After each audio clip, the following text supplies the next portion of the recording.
everyone, welcome back. This week was a bit of a mixed bag. Now that we're so close to the demo release, it's not time for adding shiny new stuff. It's now time to get into polishing, and then fixing all of the things that break when I try to clean those other things up. At the start of the week, I was working on Y sorting, just trying to get everything in the world to layer properly. Trees, props, enemies, all of it. And somehow ended up completely breaking my scene loading system, like actually properly broke it. I had this half-used scene manager thing sitting there doing bits of work, but it really wasn't in charge of anything. This was the first bug that I've come across in development that I couldn't figure out what was causing it. So I just ripped out the whole system, wrote it again, so now main handles everything. It's much cleaner, and I wrote it in about a quarter of the lines, so once that was stable again, I pushed the Y sorting across everything. Now there's a single ground Y sort that all world objects sit under, so things behave consistently. Trees fade when you walk behind them. Z index issues are sorted now as well, and I had a little problem with text hiding behind the boundary tiles. Simple Z index fix, so that was simple.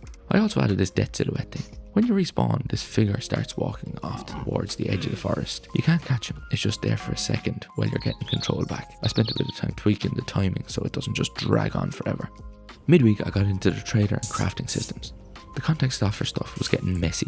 I had the same idea implemented slightly differently in a few places, which always comes back to bite you. So I unified it. The workbench, campfire, trader, grindstone, the whole lot all use the same contract now. I also added in the ability to cycle offers as well. You can press F to switch between options, which sounds simple, but it needed a proper system behind it so it wouldn't feel awkward. Midweek, through a normal playtest, I noticed that the crops were using the default debug texture. I was wondering what it was, and I instantly assumed that it was an absolutely game-breaking issue, but it turned out that it was just I had overwritten the definition at some point for the turnip. I put it back and it was fine.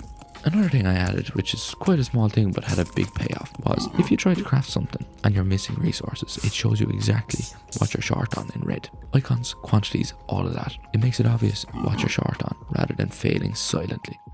Later in the week, I added glowshrooms and an ancient oak with a resin pool that glows slightly. This is the source for resin for the game.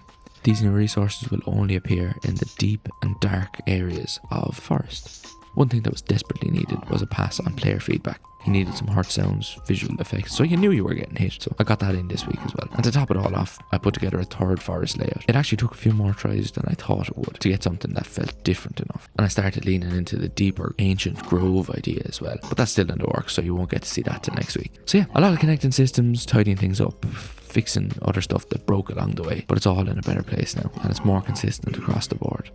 That's it for this week. If you'd like to follow along with this journey, hit subscribe, and I'll see you in the next devlog. Thank you for watching.